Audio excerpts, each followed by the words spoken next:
ಮಾತು ಹೇಳಿದ್ರಿ ಸರ್, ಆಸ್ತಿ ಸರ್ಕಾರಕ್ಕೆ ಸೇರ್ಬೇಕಾ ಅಥವಾ ರಾಜವಂಶಕ್ಕೆ ಸೇರ್ಬೇಕು ಅನ್ನೋದು ಇನ್ನೂ ಡಿಸ್ಪ್ಯೂಟ್ ಇದೆ. ಅಲ್ಲ, ನಾನೇನು ಹೇಳಿಕೆ ಕೊಟ್ಟಿಲ್ಲ. ಕೋರ್ಟಲ್ಲಿ ತೀರ್ಮಾನ ಕೆಲವು ಡೈರೆಕ್ಷನ್ಸ್ ಇದೆ ಅದಿನ್ನೂ ಕೂಡ ತೀರ್ಮಾನ ಆಗಿಲ್ಲ. ಹಾಗಾಗಿ ಅದಂಗೆ ಮುಂದುವರಿತಾ ಇದೆ.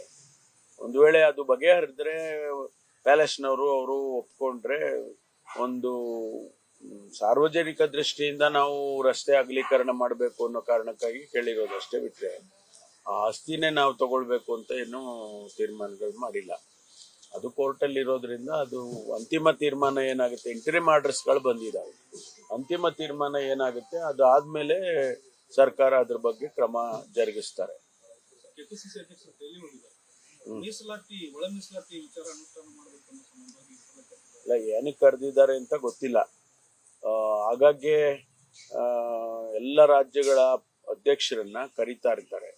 ಕರೆದು ಪಕ್ಷದ ಸಂಘಟನೆ ಬಗ್ಗೆ, ಅನೇಕ ವಿಚಾರಗಳ ಬಗ್ಗೆ, ಪಾಲಿಸಿಗಳ ಬಗ್ಗೆ ಚರ್ಚೆಗಳನ್ನು ಮಾಡ್ತಾರೆ. ಈ ಅಜೆಂಡಾ ನಮ್ಗೇನು ಗೊತ್ತಿಲ್ಲ. ಇಲ್ಲಿವರೆಗೆ ಅಜೆಂಡಾ ಏನು ಬಹಿರಂಗ ಆಗಿಲ್ಲ. ಅವರು ಅಲ್ಲಿ ಏನು ಚರ್ಚೆ ಮಾಡ್ತಾರೋ ಆಮೇಲೆ ಗೊತ್ತಾಗುತ್ತೆ.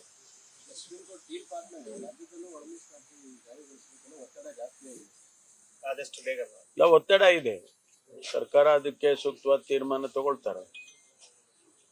ಸುಪ್ರೀಂ ಕೋರ್ಟ್ ತೀರ್ಮಾನ ಆಗಿರೋದ್ರಿಂದ ಅದರ ಸಾಧಕ ಬಾಧಕಗಳನ್ನ ನೋಡಿ ತಗೊಳ್ತಾರೆ.